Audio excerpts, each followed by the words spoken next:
பப்ளிக்காக ஒரு குழந்தைய அப்யூஸ் பண்ணிக்கிட்டு இருக்கான். அந்த குழந்தை எவ்வளோ அன்கம்ஃபர்டபுளாக ஃபீல் பண்ணுது அப்படிங்கிறது அந்த வீடியோலேயே தெரியுது. மெயின் ஸ்ட்ரீம் மீடியாஸ் எதுவுமே இந்த நியூஸை வந்து கவர் பண்ணவே இல்லை. இன்னுமே வீடியோஸாக சோஷியல் மீடியாவில் அப்படியே போயிட்டுருக்கே தவிர இன்னும் இது வந்துட்டு நியூஸ் சேனல்ஸ்லையோ இதுலேயோ பெருசாக வரல. இது வந்து நார்த் சைடு நடந்தது அப்படின்னு வச்சுக்கலாம். தமிழ்நாட்டில் நம்ம ஊரில் ட்ரெயினில் போகிற பொண்ணுங்களுடைய நிலைமை என்ன அப்படின்னு என்னோடய ஃபாலோவர் அவங்களுக்கு நடந்த ஒரு விஷயத்த வீடியோவாக எனக்கு சென்ட் பண்ணாங்க. அதையும் பாருங்கள்.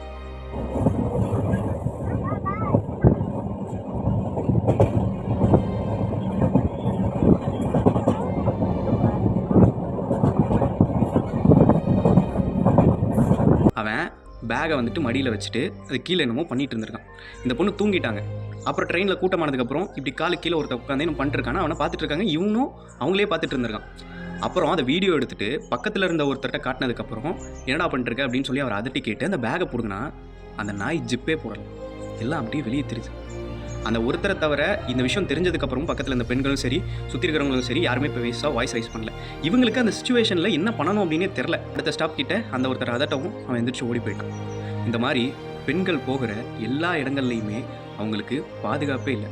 ஸ்கூல், காலேஜ், வேலைக்கு போகிற இடம், பஸ்ஸு, ரோடு, ட்ரெயின் இப்படின்னு பெண்கள் எங்கே போனாலும் அங்கே இப்படி ஒருத்தன் வந்து அவங்கள அப்யூஸ் பண்ணுறான், தப்பாக பார்க்குறான். இந்த மாதிரி விஷயங்கள்லாம் தொடர்ந்து நடந்துக்கிட்டே இருக்குது. தமிழ்நாடு தான் பெண்களுக்கு ரொம்ப பாதுகாப்பான நாடு அப்படின்னு வந்துட்டு இங்கே இருக்கிற சிஎம் சொன்னார். அது மட்டும் இல்லாமல் அதுதான் கரெக்டு அப்படின்னு சொல்லிட்டு 4 பேர்கிட்ட போய் மைக்க நீட்டி கேட்டிருக்காங்க. அதுக்கு அவங்க சொன்ன பதில் என்னன்னா,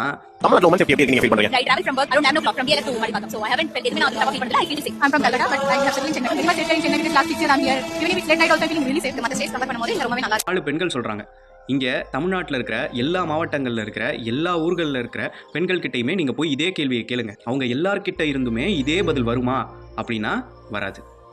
இவங்க லைஃப்பில் இது வரைக்கும் அந்த மாதிரி எந்த சுச்சுவேஷன்ஸையும் ஃபேஸ் பண்ணல அப்படிங்கிறது எனக்கு ரொம்ப சந்தோஷம்.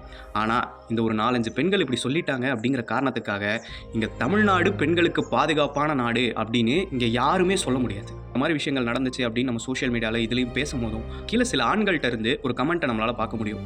நாட் ஆல் மென் அப்படிங்கிற ஒரு கமெண்ட். இதை நீ ஒரு விஷயம் நடந்திருக்கு அப்படின்னு சொல்லிட்டு ஒருத்தவங்க வந்து சோஷியல் மீடியாலோ எதுலேயோ இல்லை அந்த பாதிக்கப்பட்ட பொண்ணும் அவங்க வழியை சொல்லும் போது கீழே வந்து நாட் ஆல் மென் அப்படின்னு சொல்கிறது எப்படி இருக்குன்னா, வெளியே வேணா அப்படி இருக்கலாங்க, பட் நான் பெரிய உத்தம மயிர் தான் அப்படின்னு சொல்லி இங்கே வந்து இப்படி ஒன்றை ப்ரூஃப் பண்ணிக்கணும் அப்படின்னு எந்த அவசியமும் இல்லை. இங்கே எஸ் ஆல் மென் தான். ஏன்னா சொந்த பொண்ணை, சொந்த தங்கச்சியை, சொந்த அக்காவை ரேப் பண்ண எத்தனையோ ரேப் கேசஸ் இங்கே இருக்குது. பெண்கள் இதை தாண்டி வந்து வெளியே போனால் ரோட்டில், பஸ்ஸில் இப்படின்னு போகிற இடமெல்லாம் அவங்க ஃபேஸ் பண்ணுறது அப்யூஸ். ஸோ அவங்களுக்கு அவன் முன்னாடி இருக்கிற ஒரு ஆண் நல்லவனா கெட்டவனா, அவன் எப்படிப்பட்டவன், அவன் நம்மளை எப்படி பார்ப்பான், அவங்கள பொறுத்த வரையும் அவனும் அப்படிப்பட்ட ஒரு ஆள் தான். ஸோ எஸ் ஆல் மென் தான் இங்கே கரெக்டு. இங்கே கொண்டு வந்து இந்த மாதிரி விஷயத்த பேசிகிட்டு இருக்கும்போது நாட் ஆல் மென்னு புகுத்துறதை முதல்ல நிறுத்துங்க. அதுக்கப்புறம் இன்னொரு கூட்டம் இந்த மாதிரி ரேப்ஸ்லாம் நடக்கும்போது, இந்த மாதிரி அப்யூசஸ் நடக்கும்போது கேள்வி கேட்குறது அவங்க என்ன ட்ரெஸ் போட்டிருந்தாங்கன்னு. நான் சில ஃபோட்டோஸ்லாம் போடுறேன். இதெல்லாம் பாருங்கள், இதெல்லாம் என்ன தப்பான ட்ரெஸ்? ரேப் பண்ணி ப்ரூட்டலாக மர்டர் செய்யப்பட்டவங்க அந்த சமயத்தில் போட்டிருந்த ட்ரெஸ். இதில் நிறைய சின்ன சின்ன குழந்தைங்களோட ட்ரெஸ் இருக்குது. அதெல்லாம் என்ன தப்பாக இருக்குது?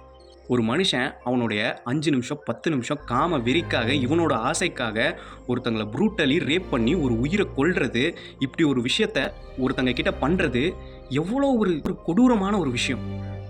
இங்கே மனிதநேயம் அப்படிங்கிறது செத்துக்கிட்டே இருக்குது. அப்படி ரேப் பண்ணுறவன்ட்ட மட்டும் இல்லை, அந்த விக்டிமை நோக்கி நீ என்ன ட்ரெஸ் போட்டிருந்த, ஏன் இந்த டைமுக்கு போனேன் அப்படின்னு கேள்வி கேட்குறவங்க கிட்டையும் மனிதநேயம் குறைஞ்சிக்கிட்டே இருக்குது. நீங்கள் விக்டிம் சைடு தான் நிற்கணும். அதை விட்டுப்புட்டு நீங்கள் அந்த விக்டிமை நோக்கி தான் நாங்கள் வந்து கேள்விகள் எழுப்புவோம், ரேப் பண்ணவன நீ பாட்டுக்கு போடா அப்படின்னு சொல்லிட்டு விட்டுருவோம் அப்படின்னா என்ன அர்த்தம்? அது ஒரு மனிதநேயமே இல்லையா? இதுக்கு நீங்கள் பெரிய வந்துட்டு நல்ல ஒரு சிந்தனையாளராக இருக்கணும் அப்படின்லாம் வந்துட்டு அவசியம் கிடையாது. நீங்கள் ஒரு நல்ல மனுஷனாக யோசிச்சா போதும். இந்த மாதிரி கேள்விகள்லாம் உங்களுக்கு வாயிலிருந்து வரவே வராது. இப்போ இங்கே ஆண்டுகிட்டு இருக்கிற ரூலிங் பார்ட்டி நாங்கள் ஆட்சிக்கு வந்ததுக்கப்புறம் இந்த மாதிரி கேசஸில் சில பேருக்கு தூக்கு தண்டனை வாங்கி கொடுத்துருக்கோம், சில பேருக்கு ஆயுள் தண்டனை வாங்கி கொடுத்துருக்கோம் அப்படிலாம் சொல்கிறாங்க. அதெல்லாம் வந்து பாராட்டக்கூடிய விஷயம் தான். அதுக்கப்புறம் இதுக்காக நாங்கள் சில சட்டங்களில் சில திருத்தங்கள் பண்ணியிருக்கோம் அப்படின்னு சொல்லிட்டு சில விஷயங்களை வெளியிட்டாங்க. அதெல்லாமும் ரொம்ப நல்ல விஷயங்கள் தான். ஆனால் அதனால ரேப் அப்யூஸோட எண்ணிக்கைகள் குறைஞ்சிருச்சா அப்படின்னா கிடையாது. அப்போது நீங்கள் இன்னும் ஏதோ திருத்தம் பண்ணணும், இதில் இன்னும் இந்த சட்டத்தில் ஏதோ மாற்றம் பண்ணணும் அப்படின்னு தானே அர்த்தம். ஆனால் அதை பண்ணாமல் இன்னும் இங்கே நடக்கிறதெல்லாம் வந்துட்டு என் காது கேட்காது அப்படிங்கிற மாதிரியே இருக்கீங்களே, என்ன காரணம் அதுக்கு? வெளியே வந்து தமிழ்நாடு வந்து பெண்களுக்கு பாதுகாப்பான நாடு அப்படின்னு சும்மா வாயில் சொல்லிட்டா அப்படி ஆகிடுமா?